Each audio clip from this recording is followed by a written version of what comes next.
Seahawks fans, wherever you may be. Thanks for listening to the show. Join your hosts, Bill Alvstad and Keith Myers, as we talk Seahawks football.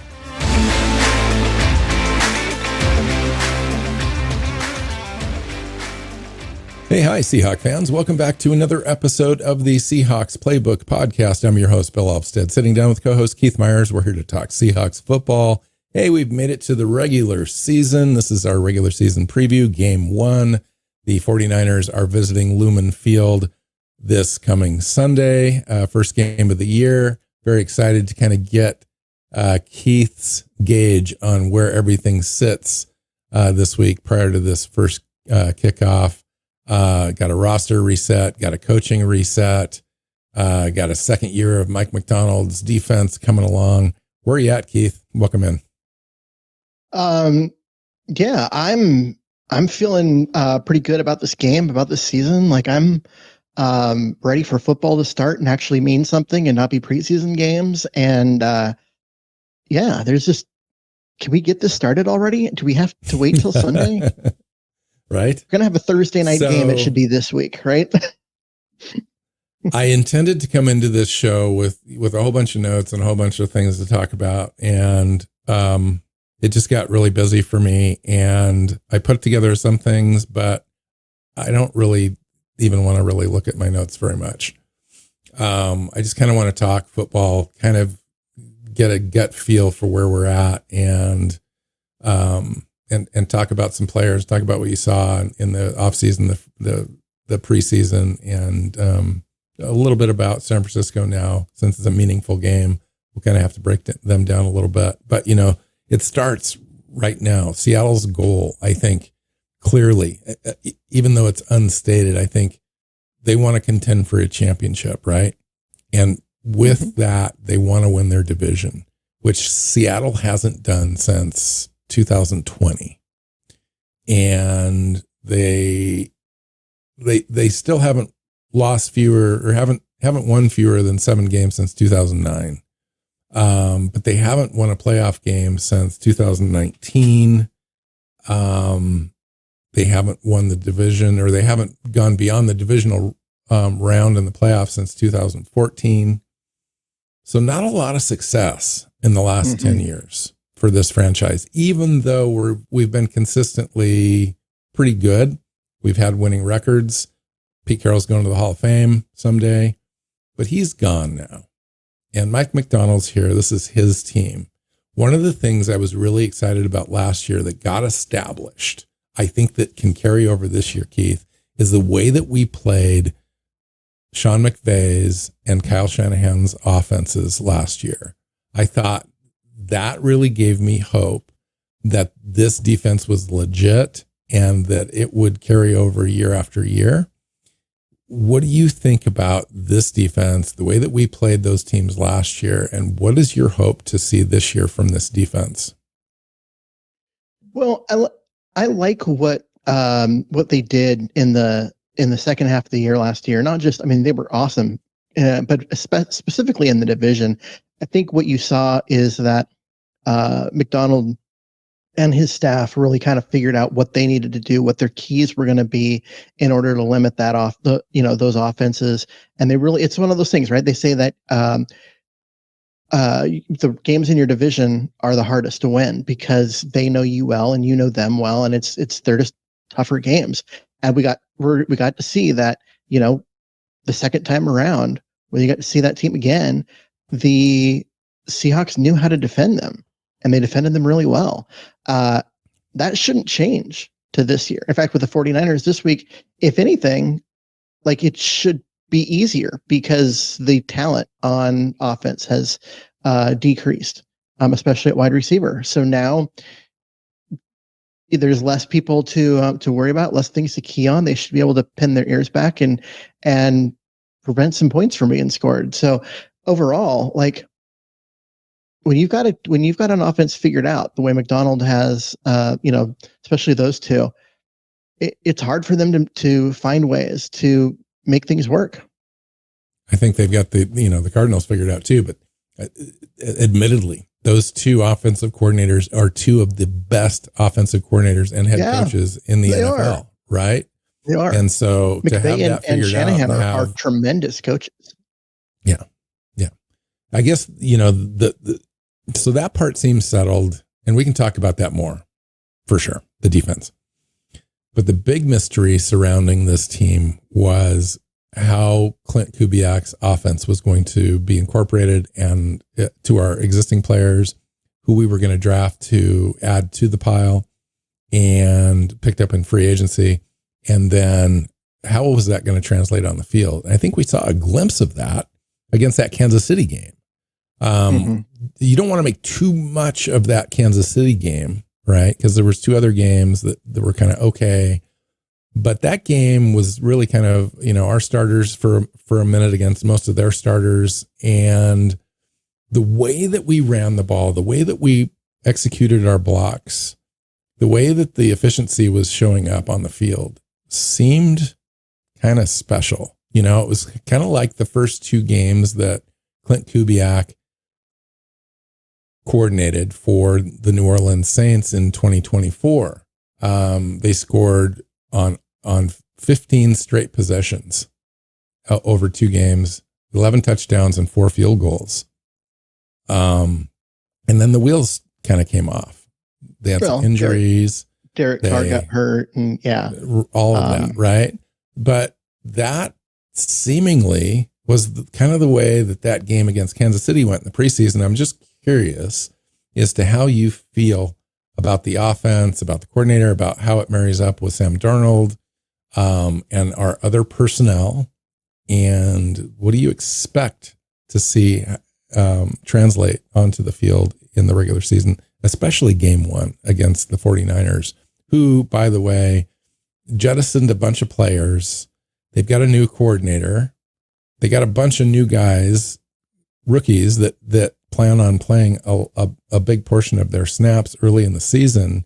And everyone seems to think they're going to be this big juggernaut nationally, like 11, 12 wins. They're going to take the division. Purdy's going to have a monster year. Defense is going to be amazing, right? Who are they going to throw to? Exactly. So talk to me about that. So Ayuk's hurt. Deebo Samuel's gone, right? Jennings has been hurt for a lot of camp. He's back, but he's not full speed. Will be for today's Wednesday. This is his first practice since July 27th. Yeah. So he's not going to be full speed for this game. They just cut their only truly healthy receiver in Gage in order to bring Valdez-Scantling, former Seahawk, up from the practice squad. We saw him fail to get open against Seattle's cornerbacks. We didn't see anything from him. Right. Yeah. I mean, there's a reason why he got beat out by a 5th-round rookie. And Torrey Horton made him expendable. And so he's gone. And now he's probably the number 2 option at wide receiver for them. Well, he's the number 3, number 2, number 3, Dwan Jennings and Ricky Pearsall, who I think they expect to take Ayuk and Deebo Samuel numbers to the football field. Like they expect him to have over 100 catches for 1,200 yards and 12 touchdowns. Like that's what they have to have in order for that team to be successful in offense. Christian McCaffrey and George Kittle cannot carry the entire offense for that team. Yeah. I mean, I just don't get, what have you seen from Ricky Pearsall that makes you think that he's that kind of player at the college level, at the pro level? I'm just letting you know that's what they have to get in order to get back to the same level that they were last year, where they were a 6-win team. Their offense, though, was ranked 8 to 12, depending on the stat you're looking at. But they were a 6-win team, and then they lost. They're not going to have Ayuk for the first half of the season. Deebo Samuel ever. Trent Williams is another year older. Christian McCaffrey is another year older. Where are these points coming from? I like Brock Purdy. I think I'm higher on him than a lot of people. I think he's a he's a good quarterback because he's really smart with the football. He's very accurate, gets the ball out of his hands. He's perfect for Kyle Shanahan's system. Absolutely. But where, like, despite that, who is he throwing to? I love George Kittle's great too. Like, he's a fantastic player, but you need more than just a tight end and an old running back that's always hurt. Like, I just don't see where points are coming from on this offense. But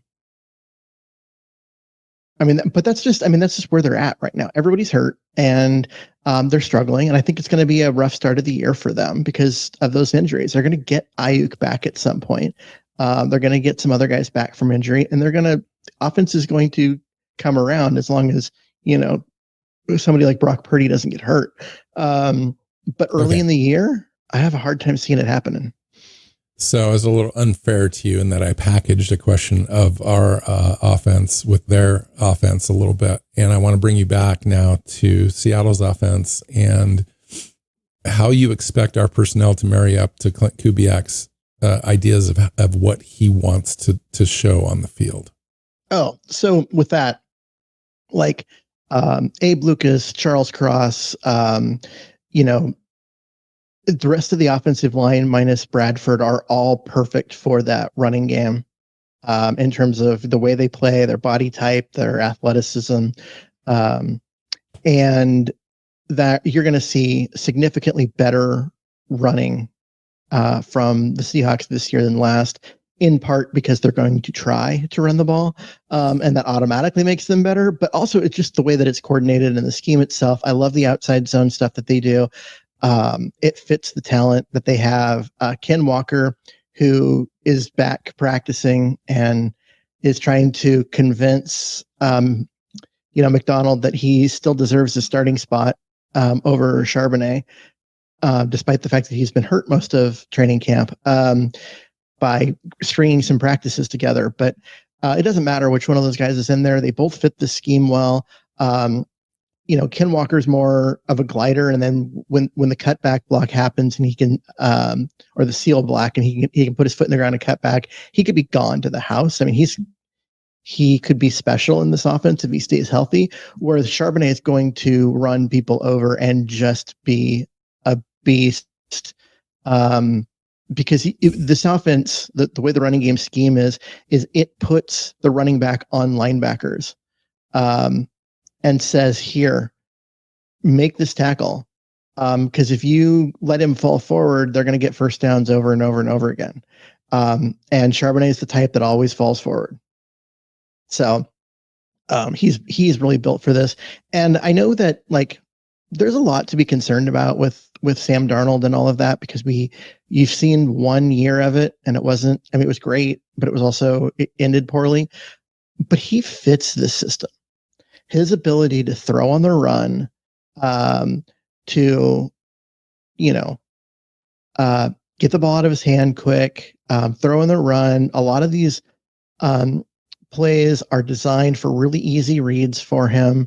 These guys are getting schemed open. You're not just forcing him to throw it into super tight windows all the time.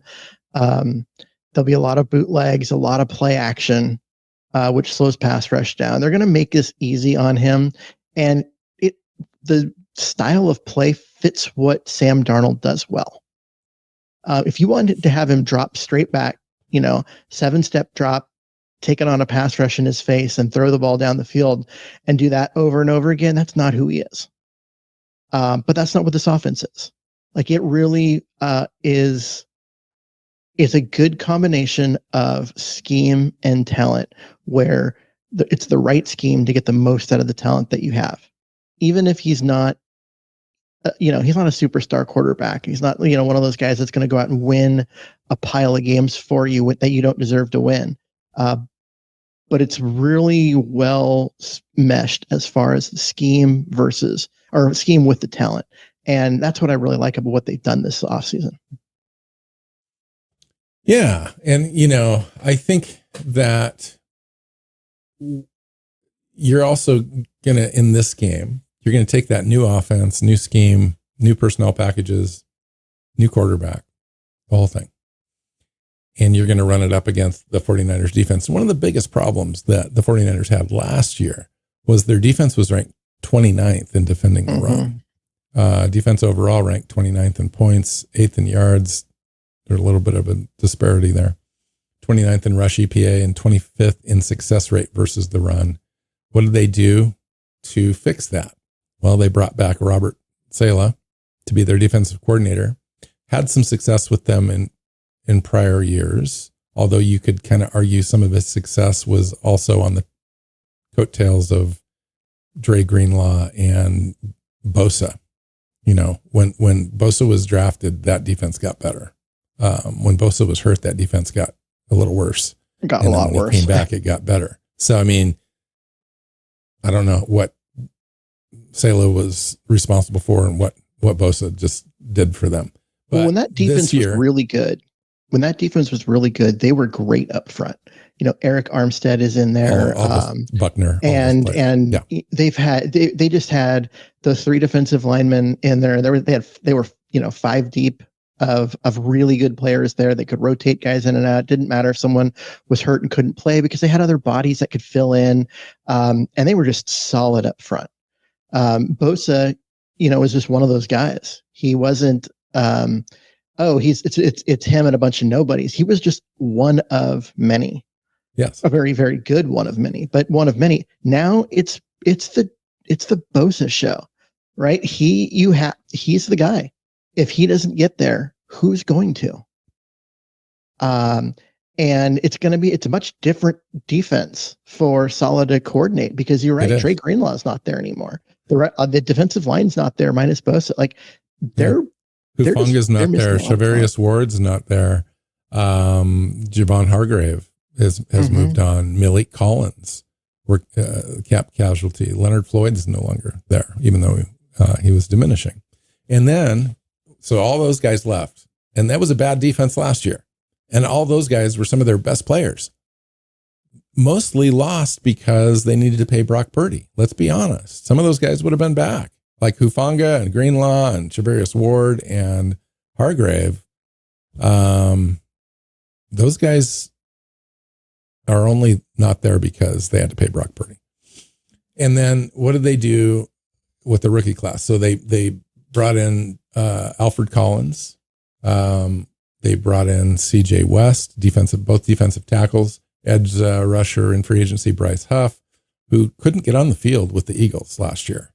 Some weird stuff there. We'll see how that translates this year. And Upton Stout, the rookie corner. So that's what they did. They lost those key players. They replaced them with all those rookies. And, if you take a look at historically at like defensive tackles making an impact in their rookie year, you don't really get that.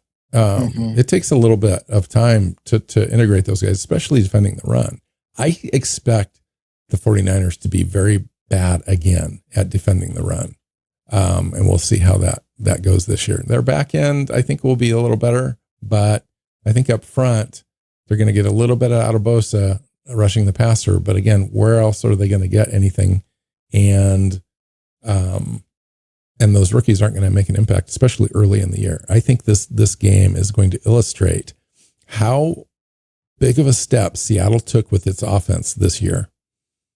Even though it's their first game and it's a new blocking scheme and you've got new coaches and a new quarterback, I don't think any of that matters. I think they're so focused and so, what's the word I want to use? Not composed, but just really well coordinated, that it doesn't matter.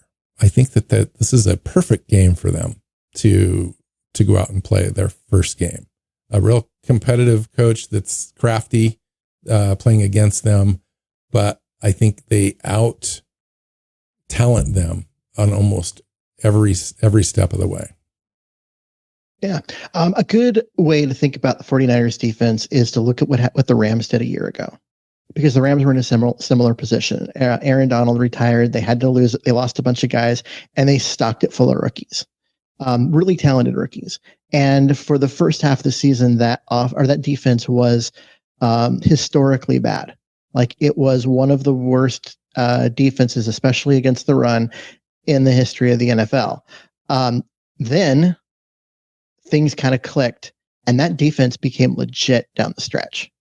The reason why the Rams, came from being last in the division and pulled themselves past everybody and won the division was a lot because of the way that defense developed. The 49ers are in a position to do something similar. They've got a lot of youth and talented youth, but a lot of youth. They're going to start the year bad on defense. I really think they will, but I expect them to come around and develop and be a significantly better football team by the end of the season when Seattle plays them again. Interesting. So name me 2 players that you're most interested in watching in this game for Seattle. Oh man. There's so many. I got to pick 2. I'll say on defense, I'm excited to see what Enamori gives them as a safety linebacker, do everything, super athletic guy, and how they use him. I'm super excited about that. And on offense, I think you're going to it's hard to not, pick an offensive lineman because I'm me. But I'm going to say like Arroyo or Horton, pick one of those 2, the 2 rookies, because I expect one of those 2 to have a big game. I don't expect both of them to have big games. I expect one of those 2. And it's just going to come down to, what do the 49ers try and take away from Seattle? They know that Seattle's going to come out with a fullback and 2 tight ends a lot and do things like that. Are they going to try and take Arroyo away from the Seahawks and commit a safety there? And if they do, Horton's going to get open and he's going to have a big game. And if they try and, take away the receivers and take away JSN and Horton and Cup, then you're going to see the tight ends, specifically Arroyo, have big games underneath. And it's going to be a pick your poison type thing. So I think one of those 2 guys is going to be a lot of fun to watch because they're just going to be eating. And I think it's fascinating that you mentioned Torrey Horton and Arroyo. I really do. Because the first player that came to my mind when I asked that question was Arroyo on offense. For the same exact reasons that you just stated. Like, how can you not be excited about that? I think that you're going to see a lot of base defense. I think last show I mentioned a stat where the Saints last year faced defenses that were in base defenses, number 1 in the entire NFL. And I think the reason for that is because defenses can't figure out what Klint Kubiak wants to do. And just to be safe, they're going to stay in base and they're not going to do a lot of exotic looks or blitzes or move out of that base after snap. They're staying in that because they want to make sure they've got all their bases covered. What's the tight end going to do? We got to at least have to have somebody cover that. The receivers, the running backs out of the backfield. What's Sam Darnold going to do? Is he going to, bootleg it and run around the edge? I mean, you can almost do anything out of these bunched formations. So it's really interesting. But Arroyo, I thought of him as a player that could potentially have a big game because of what you said about what the other team's going to try to take away. So you've got Cooper Kupp, you've got Njigba. Those guys are going to get their share, right? Torrey Horton's an unknown. He's going to get some plays, I think. But Arroyo could have a sneaky game where, they're throwing to him. He's got 3 or 4 catches in the first half for 30 yards or whatever. And in the second half, he just explodes with like 7 or 8 catches and a couple touchdowns. I mean, a game like that to me is possible because of the halftime adjustments I would expect to take place with Klint Kubiak that we are not used to seeing from a coach to go in at halftime and take advantage, because I think it is going to be Arroyo that is going to end up being in single coverage with a safety or a linebacker. And I think he's going to win that. There's some advantages there. Athletically, for sure. He's going to win that. He's too big for most safeties to cover, and he's way too fast for most linebackers to cover. If he's single coverage with either of those, he's going to have a big game. That's why they moved up to get him, because he has been hurt, his injuries, all of that. But when he's healthy, that is a special talent. You know what who he reminds me of a little bit? George Kittle, as far as his ability to just do things that tight ends aren't supposed to be able to do. Who was the kid from New England that completely went south and ended up being in jail for life? Hernandez. He reminds me a little bit of that. Just a force receiving the ball that is almost unstoppable. That shocks you with how athletic he is. Okay, so I'm gonna break the rules, not for me, but for you. I'm gonna say, okay, now talk about anything that you want to talk about on the offense that you're excited to see, as long as it has to do with one of the two running backs and the offensive line. Talk about anything as long as it's this. Honestly, I'm kind of excited to see where this goes, because the offensive line last year was so bad. It was so bad. It just wasn't good at any point. Really, and at we any have position. the same players coming back. I mean, give or take, right? Kind of. Cross was like the only one who played decently last year, and he's back. Abe Lucas missed the first half of the season, then he came back, and you could tell he was limited. His knee just was in recovery mode. Yeah, his knee did not look strong enough. The interior was just a freaking disaster. We had an offensive center that couldn't even beat out Sundell this year. Yeah, and like. You go and you use your first round draft pick to fix the guard. Sundell wins the job at center. And we've seen nothing but good things from him during the preseason and stuff. Bradford's still there. He changed his body a little bit, got a little leaner, all of that. We'll see how it translates. I actually like this story. It's an emerging story for me. And I'm really curious as to how it turns out. Yeah, we heard those things, Keith, right? But now we get to see it. Okay, how does all that talk and chatter and a new coaching staff and Benton, the guy that's like the guru of all gurus for his coach, how do they transform him? And does he find success? Is he part of a offensive line that is a top 10 offensive line after being completely dismal the year before? It's possible. Well, I mean, if he takes a big step forward, one that we thought he might do last year and then didn't, he was bad. But if he takes that big step forward, bad. True. I'm not saying he wasn't, or that they weren't. I mean, everyone was, but he did not get better from 2 years ago to last year.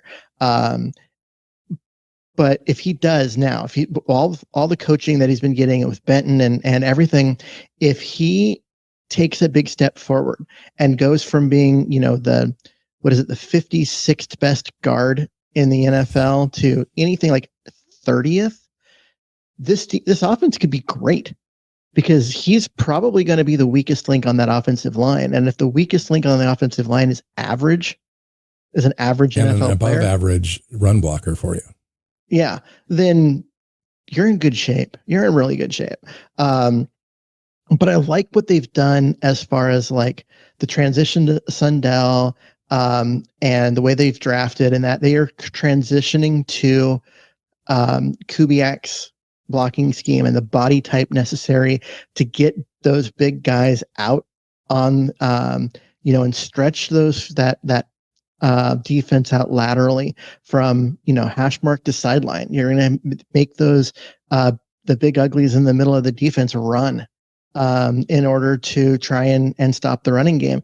And you open holes, not by pushing a guy back, but by spreading them out laterally. It's hard to stay disciplined against an offense that does that to you. Yeah. And so I love the scheme. It does take a lot of learning, and it takes the right kind of player. And 4 of the 5 have the right style and body type, and they're going to be great at it. And it comes down to Bradford. And honestly, if 4 out of 5 are good and Bradford's bad, I still think they're going to be good enough to do a lot of really nice things. But I'm not convinced that Bradford's going to be as bad this year as he has been the last 2. He's now got competency around him, right? He's going to have Abe Lucas there full time, which is going to be huge for him beside him.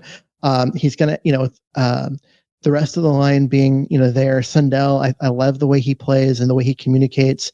I think you're going to see some good things, and I think you're going to see an improvement from Bradford just because of the fact that offensive line play is not just a guy against the guy in front of him.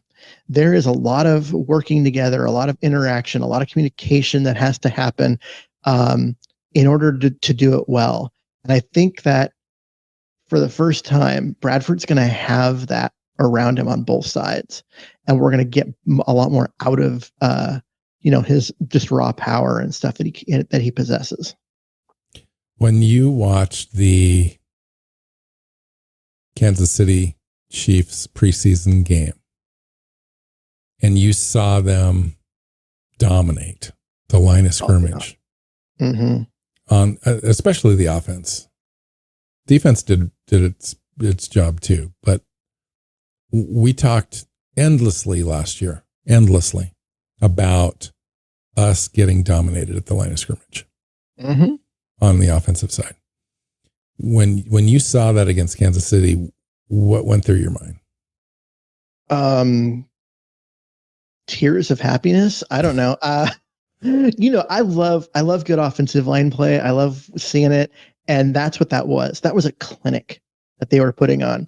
That is, if you are trying to teach zone blocking at the high school or college level, you put that tape on and you show that to your the guys you're coaching, because what they were doing in terms of just everything working in concert, it was just, they were disciplined, they were smart, they made all the right reads, they got their seal blocks when they needed them to, and Charbonnet just made people pay. And it was, it was the closest thing to football porn that we've seen since Marshawn Lynch was here. All right. That's what that was. So, and the idea that happened in the second preseason game after essentially 2.5, 3 weeks of practices in training camp, plus a mini camp and so forth, gives you hope that those things, that the discipline aspect of what you've said translates at least. So you're not going to have the dominance maybe, but the discipline to be in the right spot at the right time, working in sync together to create something bigger than yourself. You're a single player as a unit. I thought was the most hopeful thing to come out of that. I don't expect to see the dominance. That would be fun if it happens. But I expect now to see the discipline and working together and few mistakes. And when mistakes do happen, they don't happen again. I say the Chiefs didn't run out Nick Bosa to try and blow stuff up like that. I mean, that's part of it, right? Bosa's going to be out there. He's going to beat the guy in front of him sometimes, and plays are going to get blown up in the backfield. He's just that good. But he's not going to do it every play. And it's what you do on the other plays, right? If they stay disciplined and they stay at it and they keep doing things and they find ways to negate him, you're going to see this offense work the way it's supposed to work. It really will. So talk to me about the importance of time of possession in football. Like, why do we refer to it all the time? Why does it hurt so much when we don't have it? And when we have an abundance of it, why does it feel so good? Well, I mean, it's all about keeping your defense fresh, right? And so if your defense is gassed, the other team's going to move up and down the field on them. And if your defense is fresh and firing off the football, the other team's going to have a much harder time. And you do that by stringing together drives, by having the ball, time of possession, moving the ball a lot, keeping your defense on the sideline, keeping their defense on the field. So you're tiring out their defense, you're keeping yours fresh, and you're making it significantly easier on you in the fourth quarter, where their defense is gassed. So you're moving the ball and yours is fresh and you're got your ears pinned back and getting after the quarterback. So is that what Macdonald refers to as complementary football? Complementary football. Yeah, absolutely. It's that's why you want to run the ball. And I know especially if you're on Twitter, there's guys on there that talk about how like the EPA per play, expected points added, don't run the ball, it's not worth it, blah blah blah. But they missed the point of what it does team wise, setting the tone, just the level of physicality that it requires to run. It just gets guys and the going, need to be able to do it when the game is on the line at the end of the game. If you can't do it in the first quarter, or second quarter, and third quarter, you're not going to be able to do it in the fourth quarter. You're not going to close out games. Yeah, you're not going to be ahead trying to run the ball to close out games. And that's really what it comes down to. You want to run the ball, be efficient, score early, get a lead, and then just grind the clock out and piss the other team off by just and take your shots occasionally. Oh yeah, you have to, because you don't want them bringing 8-9 people up into the box. And if they do that, fine, go for it. We'll play action. We'll hit Torrey Horton for 40 yards down the field because he's going to outrun anybody. The nice thing about this offense, Keith, is that Sam Darnold was the 6th most efficient quarterback last year, and the number 1 quarterback in EPA on explosive plays. Mm-hmm. Like, the dude knows how to sling the ball. Right. Having, now they pressed Jefferson out there running sure. routes for you certainly helps. Sure. No question. In fact, he threw to a guy that had the most separation, led the NFL.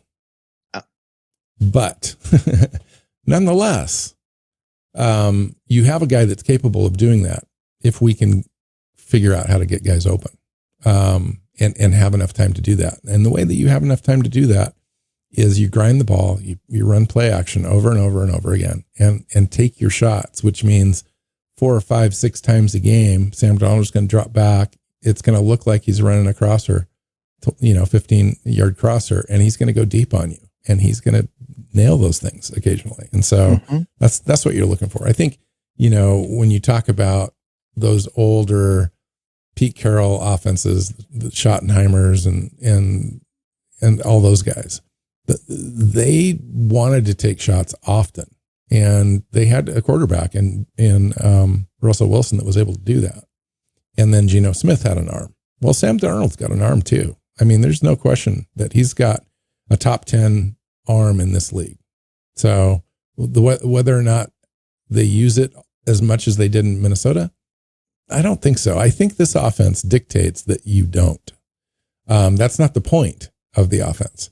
But it's going to be a component of the offense because it's going to be there, and you want to take advantage of it. So we'll see. Yeah, you got to keep the safeties honest. You got to keep the safeties back because they're worried about you going over the top. Even if you only do it, go after it a couple times a game, you can't let them creep up and start taking away running fits and guys like JSN in the middle of the field. So yeah, those deep shots are going to be there. They're going to take them. What just is hope this that team's connect with them occasionally? The Seahawks. What is this team's biggest weakness, and do they have enough around that weakness, whatever it is, to mitigate it or make up for it or disguise it, hide it? Are you worried about it impacting the season? I don't know yet, because for the last 4 years, it's been offensive line, which is just call it, right? That's an easy answer to what's the Seahawks' biggest weakness. I don't know if their offensive line is as bad as it has been. Gray Zabel has a lot to do with that. A healthy Abe Lucas has a lot to do with that. Let's not, kid ourselves like that. Their offensive line has more talent than it did last year. But I look at it, and there are some things about the Seahawks roster that kind of scare me. I don't like the depth that they have at defensive tackle and middle linebacker. I think that right up the middle in the front 7, they're susceptible. A guy gets hurt, one, and they're now you've got a weakness that teams can exploit. And so that really scares me. Other than that, like, it's hard to find, like, at this point, the roster seems really well balanced and well put together. I think that they're going to be pretty good just across the board, but I'm they a little can't afford to concerned get hurt. with the inexperience at wide receiver. I like the talent, but after the top two, you've got a bunch of guys that don't have a lot of snaps. Yeah. At center, we're starting a guy in Jalen Sundell that has how many snaps in the NFL? 12? A dozen. So that's the me, that's a weakness. I mean, we've kind of been building them up a little bit, but let's be honest. If you're going to have a weakness on your team, one of the offensive linemen, if it's just one, that's one thing, right? You already mentioned Anthony Bradford. If it's also Jalen Sundell, and we just don't know what we don't know, that could be a potential just little weakness that I want to make sure I keep my eye on a little bit. Tight end for me is a little weird. AJ Barner, right? Arroyo's a rookie, hasn't had a single snap, and he's unproven being anything remotely close to a great blocker in line. Eric Saubert's going to give you some great inline stuff and some veteran presence, but he's not going to get anything. You're not going to get anything out of him receiving the ball. And I don't even know who Nick Callerup is. Why is Nick Callerup on the roster still? They've had all these moves moving people around, and they've got this fourth tight end. That just shows you how serious they are about running the ball and making sure that they're going to run the ball. They've kind of got 5 tight ends. They've got 2 fullbacks. Well, because I don't consider Brady Russell a fullback anymore. If anyone plays fullback on this team, yeah, because they changed him in the offseason. But once Robbie Oots became the starting fullback, they moved him back to tight end. They have 5 tight ends on the roster, and one of them's named Nick Callerup, who honestly, like, how is he still? And he's an undrafted guy, rookie free agent. Why is good he for still him? I think we need to learn more about him, because as an undrafted rookie free agent, not many guys make rosters, and he's one of them. And it'd be fascinating. Now, they did cut Damien Martinez off this roster, or off the practice squad. And they kept Jerkadia Wright, who had a better preseason, who showed me more. He's ready. He's ready to run the ball in the NFL. And I don't think Damien Martinez was. And I don't think that they really liked the way that Damien Martinez was in pass pro. Like, he just wasn't ready.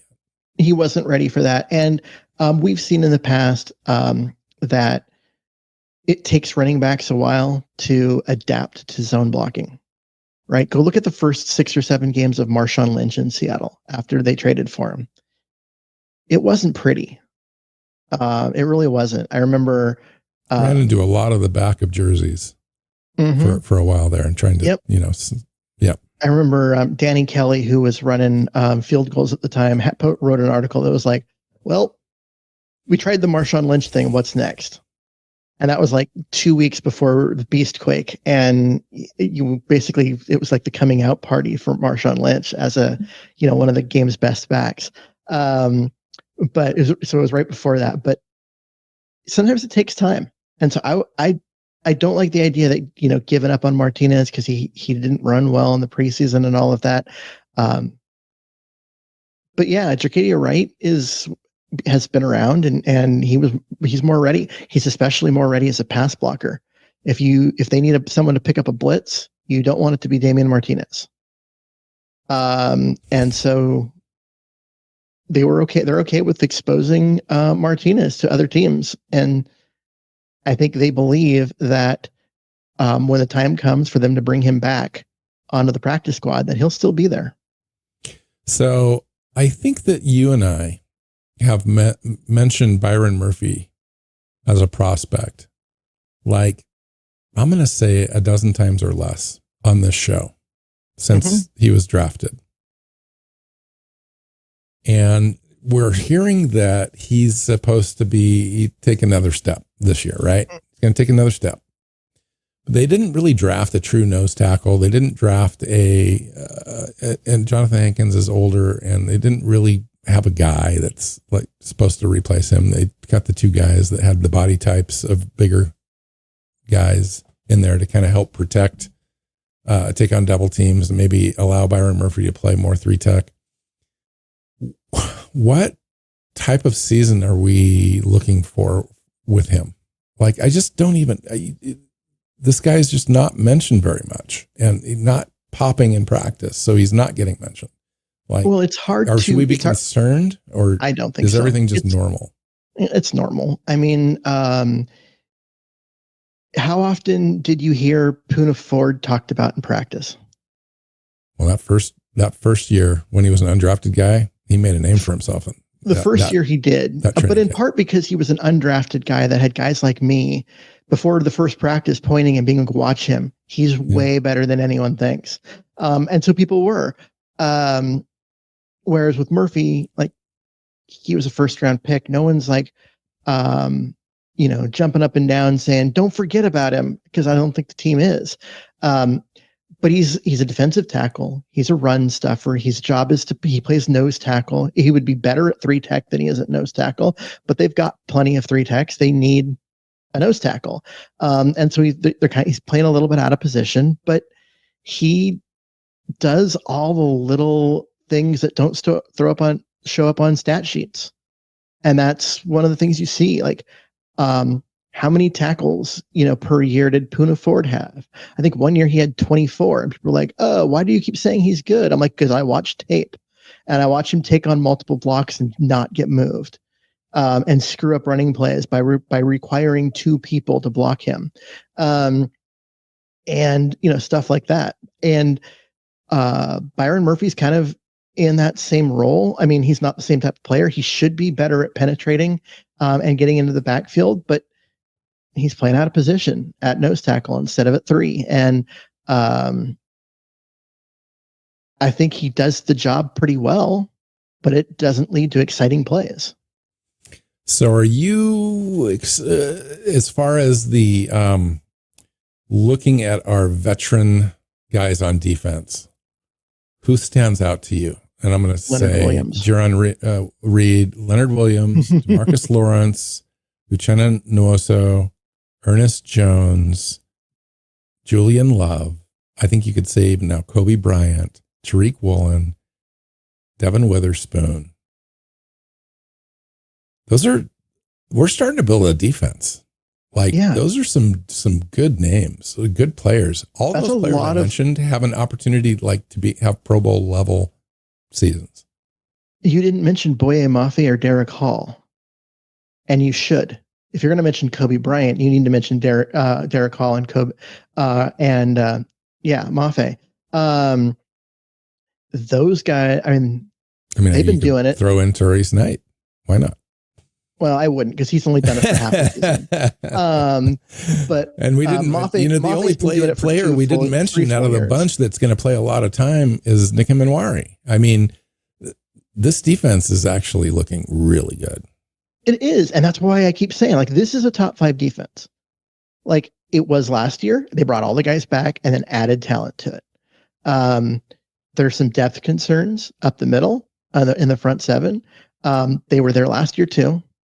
But at least for right now, with everyone healthy, this is a really talented defense that's coordinated extremely well by Macdonald and Durde. The scheme is the NFL has not figured out how to attack it yet. It's the scheme that other temes want. Right? He's the Sean McVay, Kyle Shanahan of the defense in the NFL. Yeah. And you're going to start seeing that after this year when guys like Durde get picked off. And where he can call plays and stuff, because they're going to start losing coaches because other teams want what Seattle does. If they've got great talent, great coaching, as long as they stay relatively healthy, this is going to be a damn good defense. We haven't even really talked about Tariq Woolen and Devon Witherspoon. Like, Devon Witherspoon, literally either the first or second best player on this entire defense. What do you expect out of the secondary this year, considering their front 7 is so dominant? Well, I mean, that just makes the secondary's job better. I want to make sure that, Tariq Woolen's got to be more disciplined, not give up those bigger plays, not depend just on the fact that he's got crazy speed and make stuff up. I think he'll be fine. And the better the front seven is, and it just keeps getting better, the better it makes the back end. But Spoon's like one of the top corners in the league. He really is. I think that he hasn't gotten a ton of interceptions, so people kind of forget about him, but it's so hard to get anyone open on him. He doesn't give up anything. He plays the run well. He rushes the passer well. He does everything well.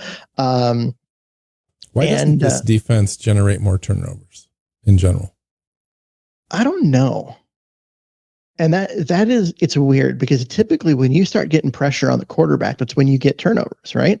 And they were really good at getting pressure on the quarterback. I don't know where they fell on the turnover ratio, but I know that they were middling, Yeah, they were not, they weren't stellar at it. I think that's one of those things that you're going to see get better this year, especially when the offense is better. I think part of it last year was teams knew Seattle's offense was trash. And so as long as you didn't turn the ball over, you were going to have a chance to win. Because Seattle's offense was not going to take advantage of, anything.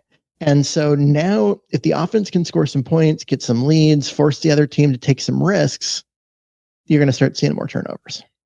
That's a great point. Okay. We didn't talk too much about the 49ers, but also why. I don't know that it necessarily matters. It does matter. We're going to see a team that's well coached, disciplined, wants to win, have a lot of pride. It's a division game right up the gate. Mm-hmm. It's a well-coached difficult team. place to play, and at least it has been in the past. But we need to get it to where it's difficult to play again.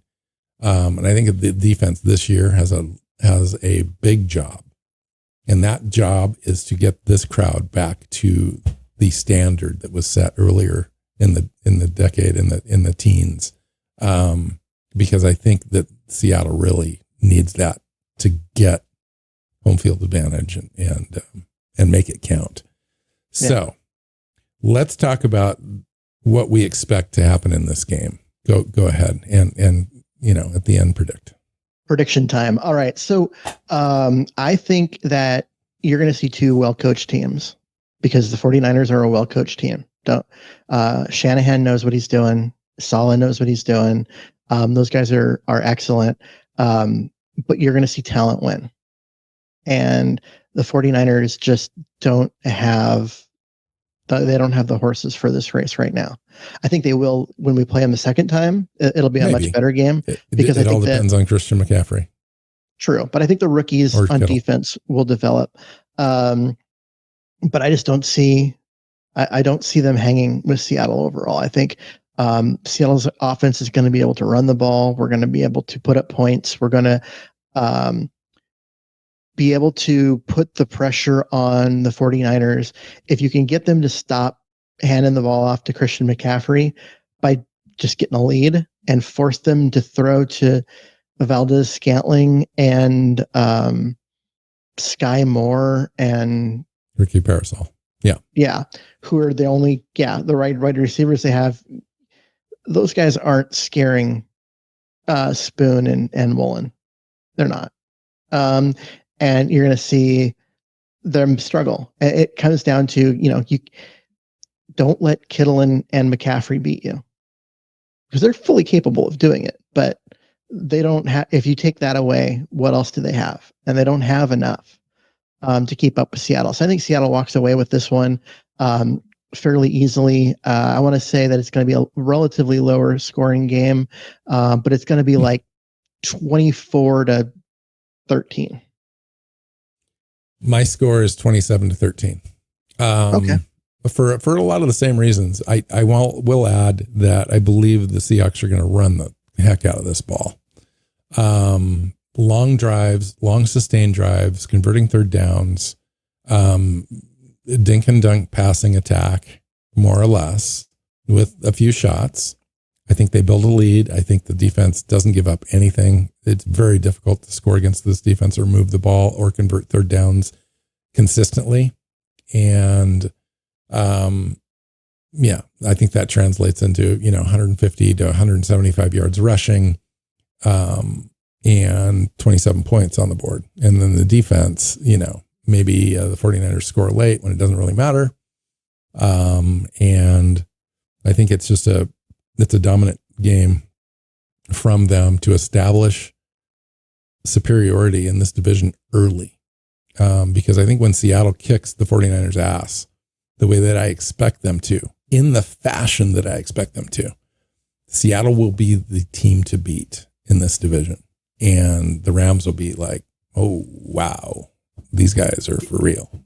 Because if it happens the way you and I both think it's going to happen, they're going to do it by being the bully. They're going to do it by being the most physical team in the division. And teams aren't going to want to play Seattle. They're not going to want to go up and try and fight against that. I predict 2 Abe Lucas pancake blocks and a Gray Zabel pancake block just for the crowd. Like he just does it to make sure that, they give him a hero's send off as he walks off the field. Pancake block Zabel. That's what we're going to be calling him. We'll just nickname him Pancake. So fun. But also I don't feel like that's a homer pick like that. We've been really looking at this team for a long time, and we kind of know what the 49ers are just because we've looked at them so much, and they are not what the national media pretends that they are. Mm-hmm. I think there's some due reverence and respect for Kyle Shanahan and some of the faces that are there. But that team has changed a lot, especially on the defensive side, and they just don't have enough on the offense. Trent Williams is one play away from that offense. I don't even know if they've won a game in the last 2-3 years without Trent Williams in that offense. When they brought him over, that was such a steal to get him away from the Commanders, and he's been so good. But I think he's 38 now. Yeah. And he's every year for the last 3 years, he's lost snaps in that offense. Last year, he only played 83% of the snaps. Mm-hmm. The year before, he was at 89. The year before that, he was at 93%. So he's trending down. And again, I don't know if he's going to make it through the entire season. We'll see. And McCaffrey, same. Dude, McCaffrey's hurt at least every other year. And it really impacts San Francisco's ability to do what they do on offense. Like he is such a big, huge piece of their, like his yards from the line of scrimmage are top 5 in the NFL when he's healthy. Mm-hmm. But I don't know. He doesn't have Deebo Samuel there to kind of that's the thing. Help him with that. Yeah, either. There's no more Deebo Samuel, and Brian Ayuk is out. And he was a big part of that passing game and the ability to take advantage of all the play action that McCaffrey those 3, and you could call McCaffrey a receiver half the time. Those 3 are big physical, guys that really come at you, and they're down to 1. And if his load is too big, he's susceptible, man. Yeah, I don't go back to injuries. when he was. I would love to see him have a full season, but. That would be great. But if you go back to when he was in Carolina, he was hurt. Then he was hurt. And then they were like, you know what? Talent's there, but he's hurt too much. And so they traded him.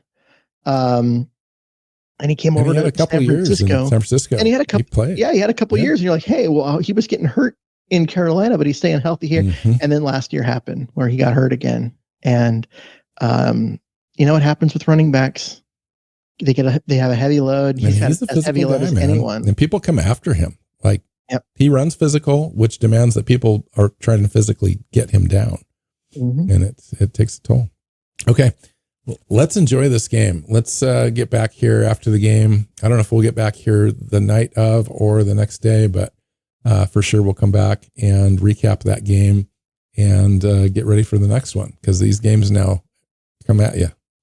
Once a week. We'll be here twice a week to record. But yeah, it's the season, man. I want to go. I'm so pumped and excited. Like this is one of those years for me, you know, and you probably realize this too. You've been following the team forever. There's just certain years that get you more excited than other years, that you feel like this team really has an opportunity to kind of surprise people and sneak up on, you know, the division, but also make some noise in the NFC.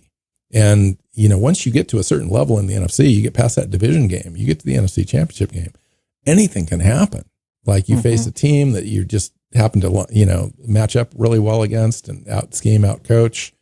And then you're in the Super Bowl. I mean, it's just crazy. I don't want to get too far ahead, but I'm just saying this team has that vibe to me. That is there a year, a previous year that had the same kind of vibe, had the same feeling to you that this one does? Which one? Well, I mean, you could say 2011, 2012. You know, the 2012 year was the year that led to the 2013 Super Bowl in February. That year, there's a certain excitement you have with a young quarterback that you don't have in this situation. So, but Sam Darnold is completely, perfectly capable. And in this scheme and in this offense, he's well suited. And you almost feel better in a sense that was kind of a roll of the dice with Russell Wilson. Now he, you know, had lost that game in Atlanta the year prior, and we, you know, in the last minute they came back and scored. He didn't lose that. He didn't do it. He actually had a game-winning drive, right? He did not do that. He was good enough that year where you're like, okay, he's the quarterback of the future, right? But you got this Super Bowl level team with a second-year quarterback who still needs to kind of prove it to everyone, really. And so that was the year I told my mom, I remember distinctly in preseason, I said, we're going to the Super Bowl. We're going to this is a Super Bowl team. The betting public had Seattle in the Super Bowl in 2013 because of the way that they finished 2012. They were dominant. They put up like a 50 burger on Buffalo. And you could tell the defense was right. And they 44-0 against, I think, Philadelphia. The same 3-4 game run. Everyone went into the 2013 year picking Seattle, and they were right too, because that was one of the best defenses you'll ever see in the NFL. I think Bobby Wagner was the guy that had that big interception in that Philadelphia game in that run. Just that's like that's where everything just kind of came together. Like it was just like whoosh, all of a sudden you're just good. And I think this could be a year where everything just kind of like you just don't really know what to expect with the offense. But when you really pay attention, you're really looking, I think you do. I think you do know what to expect with this offense. And it's going to be pretty cool to watch unfold. All right. Let's have fun with the game. Let's get out of here, and we'll get back at you after the game to talk all about it. So find Keith on Blue Sky at Myers NFL. You can find me at NW Seahawk. The show is Seahawks Playbook Podcast. Find us on your favorite podcast platforms and our YouTube channel, and we will see you next time. So until then, go Hawks. Go Hawks. Seahawks Playbook Podcast listeners, thanks for joining us for another edition of the show. You can find us on Twitter. Bill is at NW Seahawk, Keith is at Myers NFL, and the show is at Hawks Playbook. You can listen and subscribe to the show at SeahawksPlaybook.com.